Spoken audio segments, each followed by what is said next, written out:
سمعتها بتقوله ايه ده انت رجعت لي شبابي من تاني، وفضلت تقرب منه بقوا من غير حاجة خالص. عملوا كل حاجة اكنهم متجوزين بالظبط. انا ما كنتش مصدقة اللي بشوفه، كل ده كان متسجل على الكاميرا. صاحبة القصة والحكاية بعتلنا حكايتها وبتقول: انا سامية عندي 28 سنة، كنت عايشة مع ابويا وامي. انا بنتهم الوحيدة لان ماليش اخوات خالص، وامي كانت متجوزة من ابويا كان كبير في السن. ابويا كان كبير عنها بحوالي كده 21 او 22 سنة. امي اخدته كبير علشان كانت طمعانة في فلوسه، يعني كمنه كان غني. وابويا فضل 3 او 4 سنين تعبان وقعد على السرير، وبعد كده توفى. امي ساعتها كانت لسه صغيرة وحلوة، ما اتمتعتش بشبابها، وكانت دايما بتحب من الستات اللي هما بيلبسوا ويتدلعوا، ونفسها كده تحب وتتحب، وبتحب قوي المظاهر والفلوس.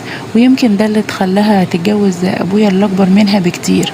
انا كنت ساعتها صغيرة ومش فاهمة اي حاجة، لحد بقى ما كبرت وبقيت الاقي امي طول الوقت على طول لبسها كده مش كويس، لبسها مش تمام وبيبين كل حاجة. وكمان كنت بلاقيها انها بتكلم ناس كتير، كانت متفتحة بطريقة مش طبيعية، بتكلم ناس كتير في التليفون، وكانت دايما يعني تقول دول صحابها. وساعات كمان بلاقيها فاتحة الكاميرا وبتكلم ناس كتير، وبتلبس حاجات خفيفة خالص، وهي ما كانتش بتعرف ان انا بشوفها يعني، بس انا كنت بتصنت عليها كده من فترة للتانية، لحد بقى ما انا كبرت وكان بيتقدم لي عرسان. وطبعا كانوا كل العرسان اللي بيطلبوني كانوا بيطلبوني من امي، وده لان اهل ابويا ما كانوش بيكلموني من بعد ما ابويا كتب كل حاجة باسم امي، لانهم كانوا دايما يعني متوقعين انهم ممكن يورثوا فيه وكده، وكانوا مستنيين يورثوا فيه. لكن ابويا كمنه كان بيحب امي جدا فكتب لها كل حاجة، كتب لها كل ما يملك. اما اخوالي امي ما عادتش بتكلمهم علشان هما كمان كانوا طمعانين فينا، وكانوا طمعانين في الفلوس اللي سابها لنا ابويا. وفي يوم من الايام اتقدم لي واحد زميلي في الجامعة. زميلي ده انا كنت بحبه جدا، تقدروا تقولوا كده كان حب من اول نظرة. كان بيني وما بين زميلي اللي في الجامعة ده كيمياء غريبة، وكنت بتمنى ان انا اتجوزه. لكن للاسف كانت امي هي العائق الوحيد في حياتي. امي رفضته وقالت لي: يا بنتي انتي مش فاهمة حاجة، انا هنقيلك عريس على ذوقي وعلى مزاجي. عريسك لازم يكون جامد كده وحلو، وما يكونش زي ابوكي ده راحت عليه من بدري. اتجوزي واحد علشان يبسطك ويسعدك. لحد ما في يوم من الايام كده جالي عريس وكان جاي متقدم، وده كان ابن واحدة صاحبة امي. لكن العريس ده بقى كان طول بعرضه، ولقيته كده لياقته كانت عالية، هو كان تقريبا مدرب فتنس، وكان عاجب امي قوي بصراحة. انا كنت في الاول رافضاه وما كنتش عايزة اتجوزه لسبب لاني كنت بحب زميلي اللي في الجامعة ده. لكن امي صممت عليه وبتقولي: هتكوني مبسوطة معاه واسمعي كلامي وما تعمليش زيي، انا دورت على الفلوس وكده، هو كان مقصر معايا خالص، ابوكي كان مقصر ومش عارف ايه. فعلا سمعت كلام امي واتخطبت لاحمد. ومن ساعة ما اتخطبت له، امي كانت دايما بقى بتحب انها تلبس قدامه وتتشيك، بتلبس لبس ضيق وملفت قوي، ولبس كده مبين تفاصيلها. وكنت بفضل اقول لها: يا ماما عيب، يا ماما ما تعمليش الحاجات دي، يا ماما ما تقعديش قدامه بالطريقة دي. كانت تقول لي: جرأة يا ابله، ده زي ابني بالظبط وما فيش اي حاجة. وبرضه كنت بقول في سري ده مهما كان يعني ده في مقام ابنها. المهم لفت الايام على كده واتجوزنا انا وهو. وكنت دايما بكلم امي من وقت للتاني علشان تيجي وتقعد معايا، لاني كنت لسه في اول جوازي وما بحبش ان انا اقعد لوحدي، ما كنتش بحب الوحده، وكنت بخاف يعني بدل ما هي تكون قاعده لوحدها وانا لوحدي، فكانت بخليها تيجي وتسليني. وكانت برضو بتفضل تلبس زي ما هي متعوده، دايما لبس قصير وضيق. وجوزي بقى لما كان بيرجع من الشغل وكان بيشوفها كده كان بيقعد يتريق عليها وبيقول لي: يا بنتي ده امك دي حلوه، امك دي يعني لازم لها راجل، هي ازاي يعني متجوزتش؟ ده المفروض تتجوز، ده انتي ابوكي متوفي بقاله اكتر من 15 سنه، ده الله يكون في عونها ان هي يعني قدرت صبرت واستحملت كل ده. كان دايما يعني بيتكلم وهو بيتريق وبيضحك وبيتمقلس عليها. فكنت بقول له: بطل هزار وما تتريقش على امي وهي مبسوطه كده من غير جواز.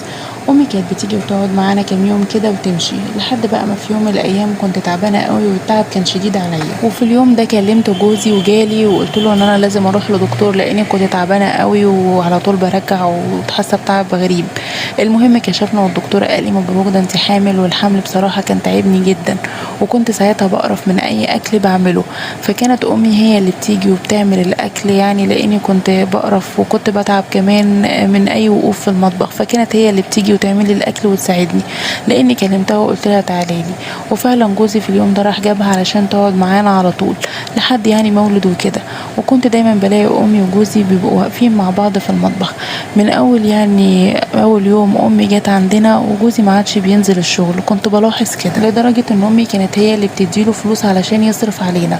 وانا طبعا طول الفتره الحمل ده كنت دايخه بقى طول الوقت وما كنتش حاسه بحاجه، وكنت من كتر التعب ببقى نايمه على طول، اغلب الوقت نايمه. ولما كنت بصحى كنت بلاقي جوزي نايم في اوضه تانية وامي ساعتها بتاخد دش. وعمري طبعا ما كنت حطيت اي حاجه في دماغي، وكنت بفضل اقول اكيد يعني عمره ما يحصل حاجه ما بينهم، دي امي يعني اللي خلفتني وربتني وعمرها ما هتأذيني، ده هي اكتر واحده هتحافظ عليا وعلى بيتي وهتأمن عليا. لكن الشيطان بقى كان شاطر وكان بيفضل يوسوس لهم طول الوقت، والوضع اتطور ما بين امي وما بين جوزي. وكنت ساعتها مستغربه من تصرفاتهم خالص.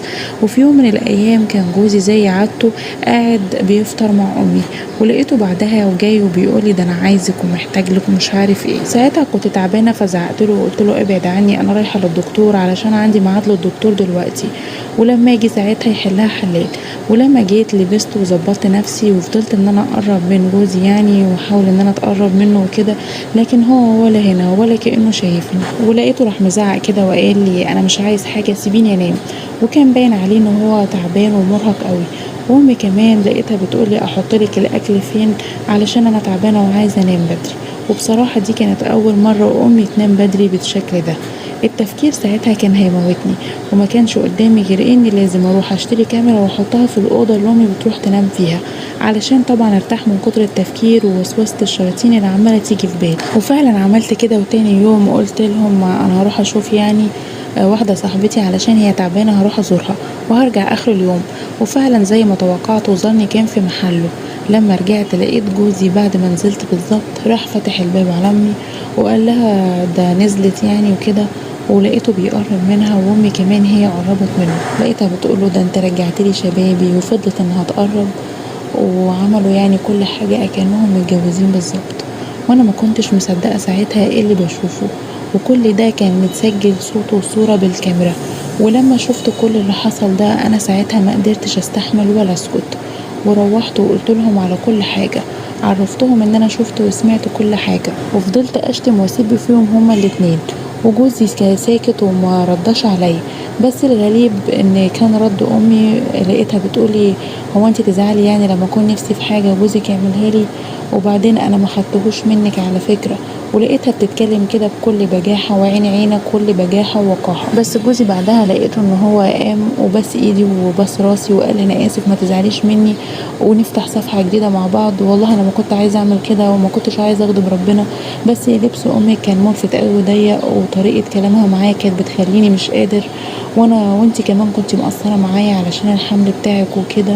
بس انا طبعا ما تقبلتش اي اعذار ليه، ورحت لميت هدومي وقلت لهم انا هسيب لكم البيت وامشي. وفعلا سبت البيت ومشيت. وجوزي فضل ساعتها يمسك فيا ويقول لي سامحيني واديني فرصه مره تانية، لكن انا طبعا ما قدرتش ورحت سايبه لهم البيت ورحت سكنت مع واحده صاحبتي. قعدت مع واحده صاحبتي من ايام الجامعه، لاني انا من كتر الزعل اللي انا فيه لو كنت استمريت وقعدت في البيت اكتر من كده كنت هموت نفسي يعني، او كنت اعمل في نفسي حاجه، وانا حامل وعلى وش ولاده فمش حمل اي قرف. المهم اخدت هدومي ورحت عند مي صاحبتي، دي صاحبتي من ايام الجامعه، انا لحد دلوقتي عندها بقالي كده اكتر من شهر والولاده قربت. المهم جوزي جه لمي صاحبتي دي وقعد معاها وحكى لها على كل حاجه، وقال لها ان هو ندمان قوي وناوي ان هو يجيب لي يعني شقه جديده وهننقل في شقه جديده، وان هو هيبعد عن امي ومش له علاقه تاني ومش هيكلمها تاني ولا هيتدخل ما بيني وما بينه وما بينها يعني. المهم انا مش قادره اصدقه ومش قادره ان انا ارجع البيت، وعايزه ان انا اتطلق يعني، عايزه امشي في اجراءات الانفصال وكده. وانا الحمد لله معايا فلوس يعني ابويا كده كمان كان راجل غني وكده اللي كانت امي متجوزاه. ابويا ده كان متريش يعني ومعاه فلوس، فانا ليا ورث كده ممكن اشتري شقه واقعد فيها عادي انا وابني او بنتي اللي جاي في السكه. بس انا مش عارفه اخد الخطوه دي ولا لا، لان انتوا زي عارفين في ما بيننا طفل، فخايفه حياتي تتدمر وخايفة ان انا اكون كده بدمر حياة ابني او بنتي اللي جاية. انا مش عارفة اعمل ايه ولا اتصرف ازاي. انا فتحت قلبي ليكم وحكيت لكم الحكاية علشان تقولوا لي اعمل ايه في المشكلة اللي انا واقعة فيها دي.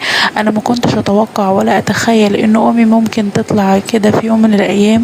يعني ربنا يسامحها على اللي هي عملته فيا واللي عملته في جوزي، وانها يعني هدت بيتي وناوية انها تهد الاسرة كلها وتهدمها. بس انا مش عارفة اعمل ايه واتصرف ازاي، وخايفة على مستقبل ابني ولا بنتي اللي جاي ده، لان المشكلة ان انا حامل. وانا برضو اتسرعت في حملي ده، ان انا حملت. المفروض كنت استنيت شوية اتأكد من شخصية جوزي واتأكد من صفاته. بس اعمل ايه يعني، ربنا اراد لي كده. لكن انا مش عارفة اعمل ايه واتصرف ازاي دلوقتي. مستنية كل ارائكم وتعليقاتكم، ومستنية انكم تساعدوني في المشكلة اللي انا واقعة فيها دي.